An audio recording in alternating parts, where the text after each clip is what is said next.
How much do you expect to be paid? What kind of salary are you looking for? What did you make at your last job? No matter how they ask it, this is one interview question you should avoid until a job offer is on the table. After all, there is simply no good way to answer this question. Guess too high and you might find yourself out of the running or come off as overconfident. Of course, guess too low and you will probably be offered exactly what you asked for and not what the employer was ready to give. When it comes to money, remember these 4 rules. Rule 1, never discuss salary until you are offered the job. Rule 2, know the probable salary in advance. Rule 3, express your desired salary as a range. Rule 4, never say no to a job offer until 24 hours have passed. Salary is a funny thing, and the problem is that most of the time the employer is holding all the cards. They already know how much they'd like to pay you. They also know how much they are willing to pay you, and these numbers can be quite different.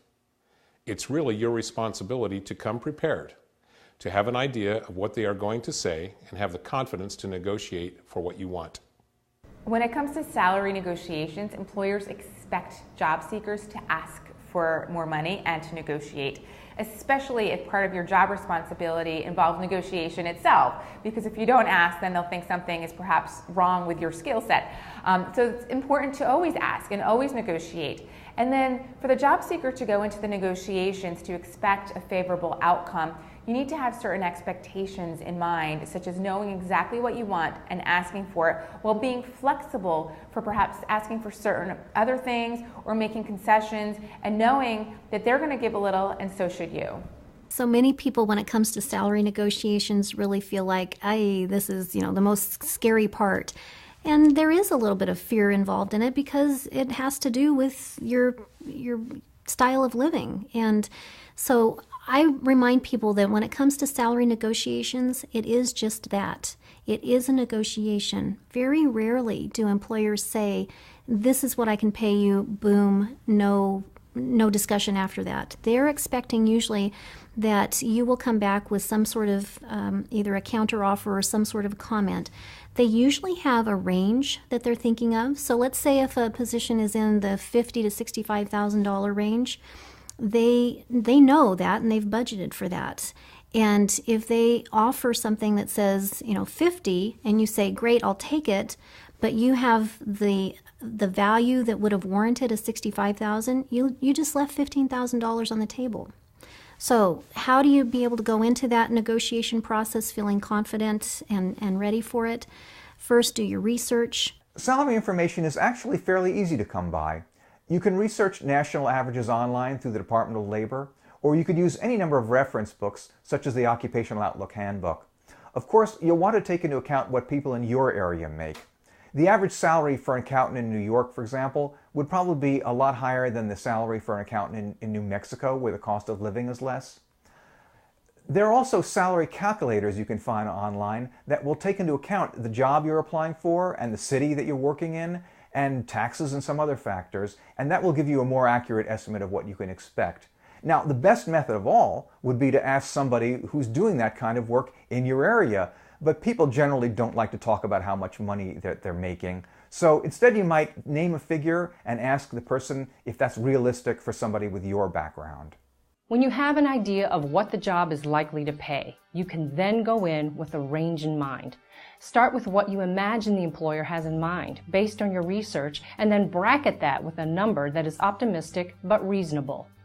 For example, let's say the average salary for people in the position you are applying for in your part of the country is $35,000. When asked about your salary requirements, you can simply say mid to upper 30s. If the average pay is $10 per hour, you say $10 to $12 per hour.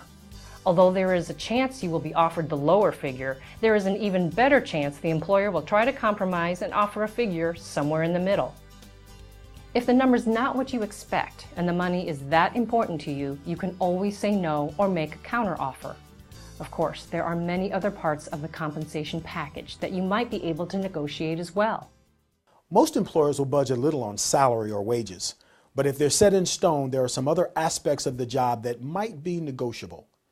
Maybe you can get better benefits, profit sharing, or more vacation time. Maybe you can negotiate for use of a company car or a corner office. Sometimes employers will make such concessions because they really feel like you are the best candidate for the job. In a job offer, in addition to salary, there are several things that job seekers can and should negotiate for.